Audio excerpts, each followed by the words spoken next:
Hello, MCU fans! Today we're going to talk about Benedict Cumberbatch's wild updates on his Doctor Strange 3 character. Now, I want to say right up front, these are not rumors, these are not leaks. This is directly from Benedict himself in an official interview with Variety magazine. And let's face it, with the NDAs in place for all of these Marvel actors, there is no way he would have given this interview and given out this information unless Marvel was okay with it. So I actually think Marvel wants us to know this information to mentally prepare us for where Doctor Strange is going to appear next. So with all of that in mind, there's lots to discuss. Let's dive right in and see what we can find out. Don't forget, we have a January contest running all month long. Be a subscriber, leave a comment. You could win a book or a steelbook. Best of luck. And we have a membership option with lots of cool perks, so you might check it out in case you're interested. All right, so in a previous video where I talked about the supposed Kang Dynasty script, we do see that Doctor Strange had a huge role in that supposed Kang Dynasty. So we see that Doctor Strange and Clea return from their visit to the Dark Dimension, which of course they left for that at the end of Multiverse of Madness. We see that Stephen gets a vision of the interconnected web of worlds, which to me sounded an awful lot like what we see in Multiverse of Madness with all the different universes. So I think Doctor Strange had this understanding of how the multiverse was set up. We actually learned in that Kang Dynasty script that his sling ring was a multiversal artifact, which I thought that was pretty cool. It would explain why the sling ring would let him go in and out of the void. Now, I've had people say, well, it has a time stone and a reality stone on it, which, by the way, it does, or so it seems, but it doesn't have a space stone. And space is what would have let you theoretically jump in and out of the void. So I'm wondering if originally they were going to explain that the sling ring was Kang tech or something. But anyway, I'm betting they're not going to go that direction anymore. It's just interesting. All right, so in that Kang Dynasty script, so many heroes were killed. It was absolute carnage. And then finally, the only few remaining heroes left were taken by Doctor Strange in an arc to save them all and presumably figure out what to do to restore the universe in Secret Wars. So here's why we absolutely know none of that is happening. Because in this interview, Benedict Cumberbatch pretty much spills the tea, and he says that he's taking a hiatus from the next Marvel sequel, 2026's Avengers Doomsday, because of course Doomsday is replacing Kang Dynasty. Then, I love it, he says, is that a spoiler? Oh well, forget it. Yeah, that's what he said, forget it. But anyway, again, all of this is approved by Marvel. Ain't no way he's about to say what I'm going to show you unless it's approved. Okay, so undeterred, Benedict shares that things have changed when Jonathan Majors, whose character Kang was intended to serve as the main antagonist of the next phase of the comic book franchise, was fired in 2024. So, I have said all along, I don't think Marvel walked away from Kang because of Majors' arrest and ultimate conviction. I actually think it was because Quantumania really underperformed at the box office, and it got Marvel worried that enough fans were not behind the Kang character. So I know that many people are and wish Kang was still around, but we got to go to the movie theater. That's the bottom line. If we don't pay for the tickets at the theater, Marvel's like, okay, I got to change direction. Anyway, then Benedict explains that his absence from Doomsday has to do with the character not aligning with this part of the story. So, wow. Here we had the original Kang Dynasty script where Doctor Strange was all over the story, and now he's not even in it? Whoa. And then, and he says I probably shouldn't be saying this, but he also reveals that Doctor Strange is in a lot of Avengers Secret Wars, which will hit theaters in 2027. Well, no surprise there, right? If he's not in Doomsday, he has to be in Secret Wars. He's too vital of a character. Then he says he's quite central to where things might go. And he hints that his character, last seen casting spells in 2022's Doctor Strange in the Multiverse of Madness, will appear in a third standalone film, but is hesitant to say too much beyond praising Marvel for being collaborative. So, see, here he knows he can't say any more, but he confirms there is a Doctor Strange 3. Interesting.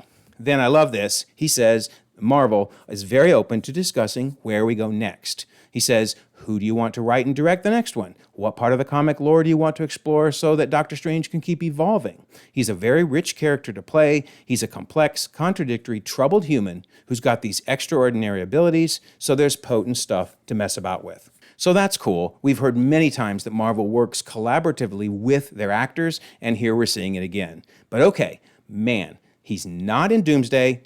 There is a Doctor Strange 3, and he is in Secret Wars. So what do we do with this? You might have seen my video that I did at the end of 2024 on the likely Phase 6 slate. And as with all of my slate videos, if it's yellow, it's a TV show, red is a Marvel movie, and blue is a Sony movie. Okay, so we know for certain all of these dates have been confirmed by Marvel. And I'll point out again with Ironheart, I don't know where to put it. I mean, Thunderbolts is the end of Phase 5, Fantastic Four is the beginning of Phase 6, and then we got Ironheart stuck in the middle, so who knows. Anyway, these dates are all confirmed. We also know these dates are confirmed. Doomsday, May of 26, Secret Wars, May of 27. So let's talk about the remaining things on here briefly. I know, Blade ain't happening, I get it. But until Marvel officially removes from their schedule the February 13th, 2026 date, I'm going to pretend like it's happening because I'm coping. Anyway, it's not, we all know that. All right. Spider-Man 4, I don't know when specifically it's happening. It may shift around, but right now it's supposedly at the end of July.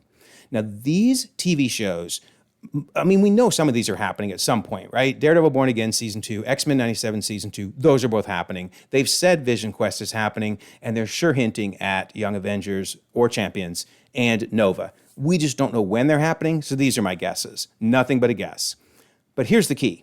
I do think Doctor Strange 3 will still come out November 26th of 2026. I say that because Marvel doesn't even have to have it, filming until probably mid to late this year to still get it done in time.